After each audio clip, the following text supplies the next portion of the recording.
So in this video, we are going to add the functionality whereby when we click our icon, we will get our drop down list. Okay, we are going to add that functionality.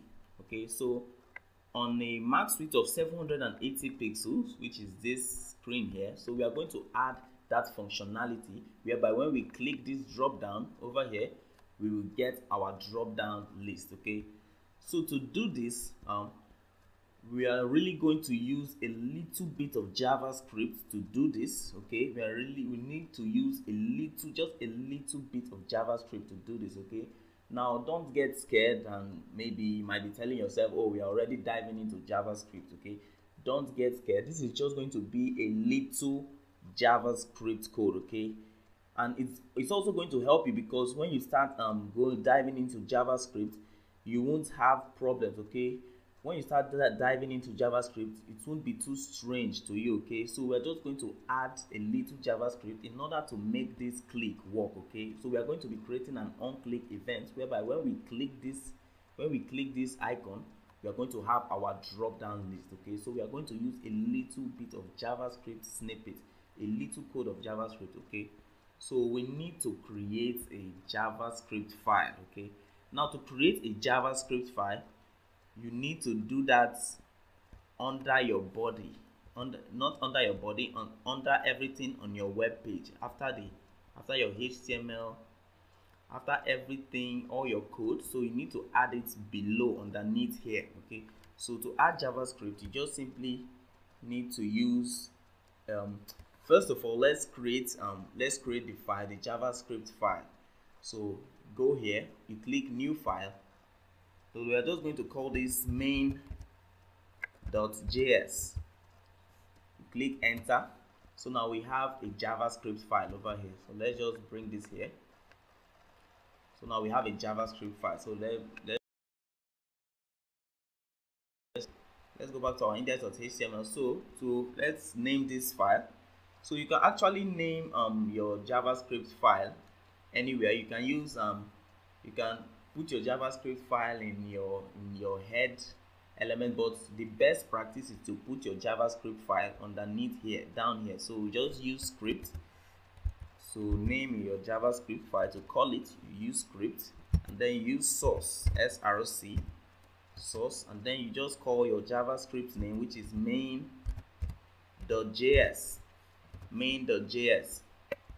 Now you close your JavaScript, you close your script tag. Now we have our JavaScript file. Okay, so this is our JavaScript file.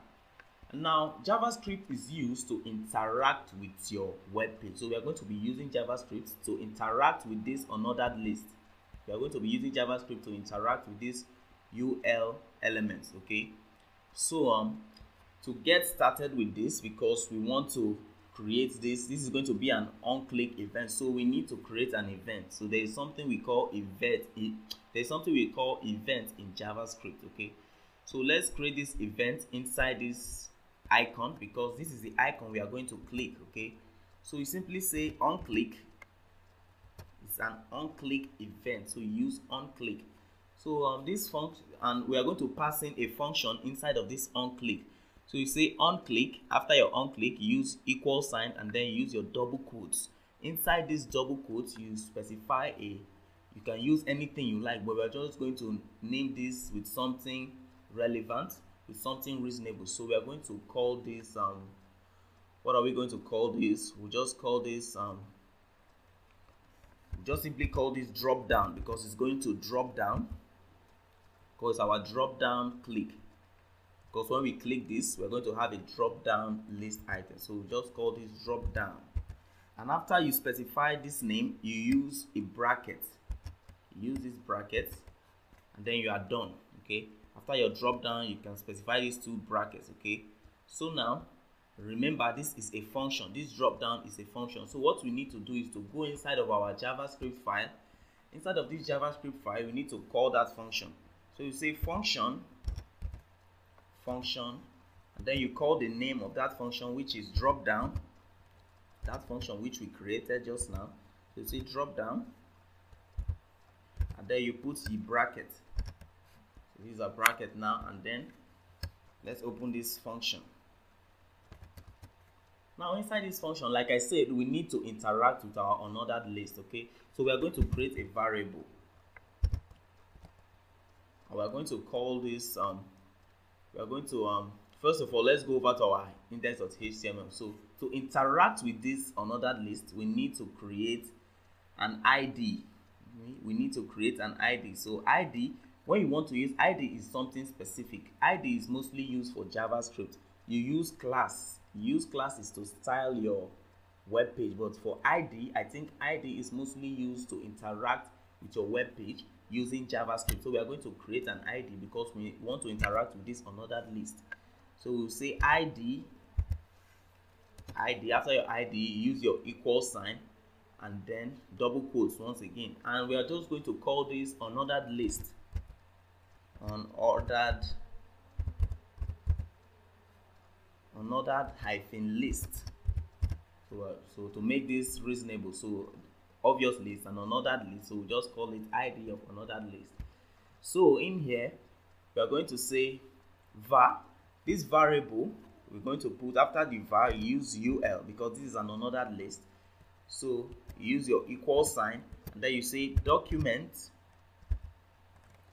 dot get, say document dot get element by ID. So you can see after the element is starting with capital letters, so your next word should always start with capital letter. Get element by, you can see the B is starting with capital letter, the ID is starting with capital of I. So you say get document dot get element dot get elements by ID, and then you specify a bracket. Inside this bracket is where you put the ID which we created, which is this ID, the ID of unordered list. So you say after your document or get element by ID, you use quotes inside of the bracket, and then you say unordered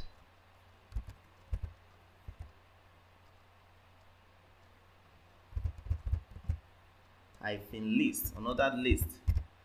You say unordered list. So now we have gotten our unordered list. Now we have gotten this URL. So now we can work with these list items. We can work with these list items now. Okay, all these list items now we can work with them. So let's go back to our main.js. So now what we need to do now is to create an if statement. Okay, because we need to work with this unordered list, like I say. So we need to create an if statement. So we say if, we need to set a condition. Okay, so you say if, ul dot class name, if ul dot class name is equal, equal to, let's just give space here so this will look neat, equal to. So say if ul, which is unordered list, this ul, like I said before, this variable, this is like a container. This ul is a container, so we are storing this unordered list inside of this ul. So this unordered list now is this unordered list is this ul, is this unordered list here, is this list items. So we are storing a variable, is like a container, so we are storing this unordered list inside of this ul here. So now we are saying if ul dot class name is equal to top nav, which is true. For the top nav, you use quotes, top nav. If it's equal to top nav, now what we need to do is open a bracket. We need to open this squiggly bracket for our if statement. Now as we have here, now we say if unordered list dot class name is equals to top nav, which is true. As you can see here, our unordered list class name is top nav, so it's true. Okay, so we are saying if unordered list class name is equal to top nav, I want you to execute this code inside here. So we are going to execute a code inside of here. So now if unordered list, if the ul dot class name is equal to top nav, execute this code. So let's type out this code now. So we say ul dot class name should be plus equal to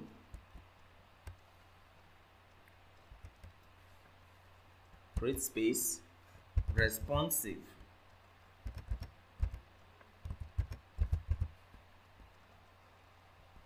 Now what this is saying is, as we have here, this is an if statement. So we say if unordered list class name is top nav, which is true, our unordered list class name is top nav, execute this code.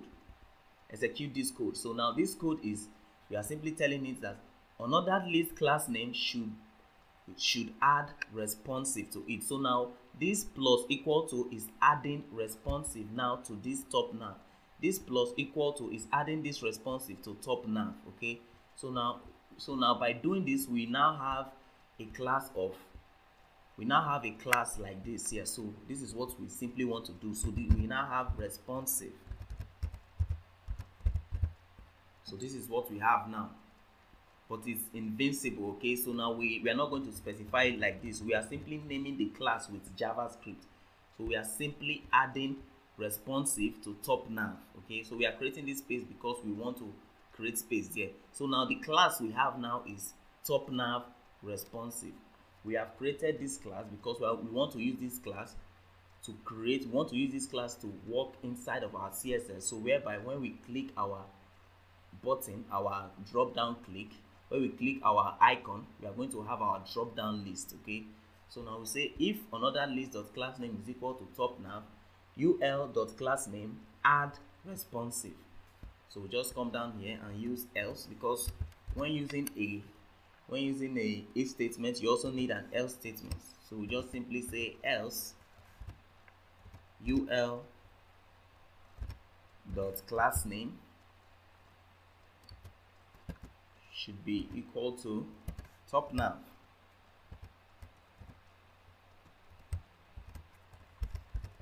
We are just going to put this for top nav. So that is that. Now we have created, we have simply added another class. We have simply added this responsive to our already existing top nav. So our already existing top nav here, this top nav class, we have added it to this top nav class. Okay. Now the class we have for this unordered list is top nav responsive. As for this ID, we only added this ID to be able to interact with our unordered list. But our class now is top nav responsive. So if we go to our CSS now, we can actually, so the class we have now, we can say ul dot top nav. Just want to show you an example here. Top nav dot responsive. This is the class we created. So this is a JavaScript class. So now we can actually work with this class now in CSS. So this is the generic class that we are going to use to work with our drop down list. So whereby when we click that icon, we are going to have our drop down. Don't forget that this is an on-click event, as we have here. This is an on-click event. Don't forget, this is an on-click event. So now we have simply created this structure now. So when we click our drop down icon, we are going to have our drop down list. So in the next video, we are going to start styling our drop down list with this new class we created, with this responsive class. We have simply added responsive to top now. So in the next video, we are going to add that functionality. We are going to add the stylings to this new class we created. So I'll see you guys.